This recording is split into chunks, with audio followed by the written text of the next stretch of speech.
आप सभी को प्रभु यीशु मसीह के मधुर नाम से जय मसीह की। आज का विषय है मुझ में बने रहो। प्रभु यीशु मसीह ने इस बात को कहा यूहन्ना 15 अध्याय 7 वचन, यदि तुम मुझ में बने रहो और मेरा वचन तुम में बन रहे तो जो चाहो मांगो और वह तुम्हारे लिए हो जाएगा। देखते प्रियो, मुझ में बने रहो का क्या मतलब होता है। देखते हैं आज संसार में यदि आपको कोई नौकरी या जॉब मिल गया, आपको आपके हाथ में अपॉइंटमेंट लेटर मिल गया, आपने जाके ज्वाइनिंग कर लिया उस पद को, क्या उसके बाद आप घर में महीना भर सो सकते हैं या बैठे रह सकते हैं? जब महीना पूरा हो तब आप जा कह सकते हैं क्या कि मुझे मेरा तनख्वाह दीजिए? कदापि आपको महीना भर घर में बैठे रहने का पैसा आपको नहीं दिया जाएगा। जिस चीज के लिए आपकी नियुक्ति हुआ है, जिस पद के लिए, यदि वो काम नहीं करेंगे तो कदापि आपको पैसा नहीं दिया जाएगा और न ही आप उस काम में बने हैं। बने रहने का मतलब होता है उस काम को अब करना, लगातार निरंतर उस काम को करते रहना। जो नियम है जिस भी विभाग का, उस ड्यूटी को आपको पूरा करना है, चाहे 8 घंटा हो या 12 घंटा आपको ड्यूटी करना है, तभी आप उस काम में बने हैं। आपने नियुक्ति पत्र प्राप्त कर लिया, आप घर में बैठे हैं, इसका मतलब है कि आप उस काम में नहीं बने। उसी तरह जो काम आपको दिया गया है, आपको जाना है, काम करना है और अपने ड्यूटी को निभाना पड़ेगा, तभी आप उस काम में बने हैं। अन्यथा आपको उस पद से हटा दिया जाएगा और आपके बदला की फिर दूसरे को उस काम में रख लिया जाएगा। इसी को कहते हैं मुझ में बने रहो। जो भी कायदा कानून नियम है उस संस्था विभाग का आपको पालन करना पड़ेगा, आपको मानना पड़ेगा, आपको निरंतर उस काम में लगे रहना है। उसी तरह प्रभु यीशु मसीह ने कहा मुझ में बने रहो।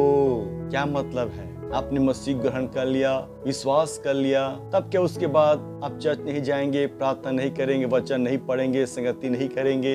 यदि ये काम नहीं करेंगे तो क्यों कर आपको आशीष मिलेगा और क्यों कर प्रभु यीशु मसीह आपको आशीष देगा? जिस तरह उस नियुक्ति पत्र को प्राप्त करने के बाद यदि आप ड्यूटी नहीं करेंगे, कदापि आपको कोई भी व्यक्ति पैसा नहीं देगा। सेम उसी तरह प्रभु यीशु मसीह की इच्छा है मुझ में बने रहो, तभी आपको आशीष मिलेगा। प्रभु यीशु मसीह कहा जो डाली मुझ में बनी रहती है वो फलता है और बहुत सा फल लाता है। यदि तुम मुझ में नहीं बने रहोगे तो तुम मुझसे अलग होकर तुम कुछ नहीं कर सकते। बने रहने का मतलब है वो 7 जो बातें हैं, आइए हम उसी बात को सीखेंगे। वो 7 बातें क्या हैं मुझ में बने रहो का मतलब? पहली बात है प्रभु के वचन को पढ़ना, मनन करना।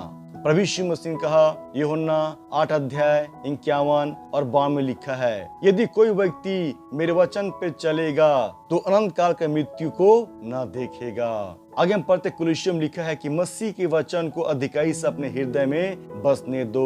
दाऊद कहता है, हे परमेश्वर, मैंने तेरे वचन को अपने हृदय में रख छोड़ा है ताकि मैं तेरे विरुद्ध पाप न करूं। आगे हम पढ़ते हैं उसी भजन संहिता में, तेरे वचन मेरे पांव के लिए दीपक और मेरे मार्ग के लिए उजियाला है। तो प्रिय, परमेश्वर वचन हमें अगुवाई करता है कौन सा काम करे, कौन से राहों में चले। परमेश्वर वचन हमें पाप से बचाता है, हमें रक्षा करता है, हमें पवित्र करता है, हमें शुद्ध करता है, हमें बुद्धि ज्ञान समझ देता है और हमारे विश्वास को बढ़ाता है परमेश्वर वचन।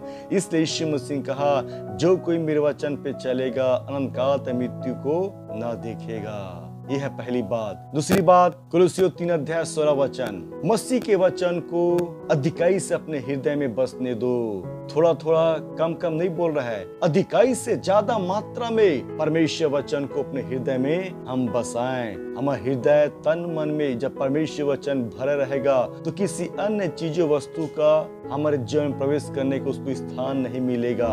इससे पहले से ही हमारे जीवन में परमेश्वर वचन भरा हुआ है तो क्यों कर दूसरे वस्तु चीज आपके में जीवन में आ सकती है। इसलिए अधिकाई से मसीह के वचन को हम पढ़े। तीसरी बात है मत्ती 26 अध्याय 41 वचन, जागते रहो और प्रार्थना करते रहो ताकि तुम परीक्षा में न पड़ो। जो ये परमेश्वर आदेश है, आज्ञा है, ये ड्यूटी है, आपको मुझको करना अति अवश्य है। साफ लिखा है ताकि तुम परीक्षा में ना पड़ो। प्रार्थना आपको समस्या मुसीबत से हमें बचाता है, इसलिए हमें जागते रहना है और प्रार्थना करते रहना है।